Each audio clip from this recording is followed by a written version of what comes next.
وبقلب سلیما، کہ وہ بندے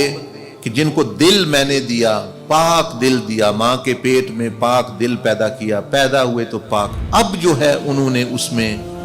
گندگی جو ہے وہ پالی ہوئی ہے، اس میں حسد ہے، اس میں دوسروں کا برا چاہنا ہے، دوسروں کی خوشیوں پہ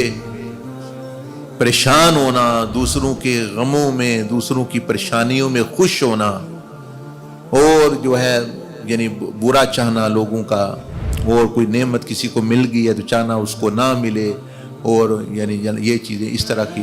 اس کو کہتے ہیں جب یہ آ جائے تو پھر قلب جو ہے وہ قلب سلیم نہیں رہتا، یہ پھر جو ہے وہ قلب خبیث بن جاتا ہے، قلب مریض بن جاتا ہے۔ تو اللہ پاک تم یہاں آئے ہو، میں نے تو تمہیں مطلب یہ حکم دیا ہے کہ تم اپنا یہ جو جسم ہے یہ بھی دھو کے آؤ، حالانکہ جسم میں کوئی چیز، کوئی پیشاب کوئی چیز لگی ہے وہ تو اس طرح کی اتنی گندگی نہیں، لیکن تم جو اصل برتن ہے دل، اس کو ہی گند سے بھر کے لے آئے ہو، تو یہ کیا نماز ہے، وہ کیا تم آ رہے ہو؟ رب زدنی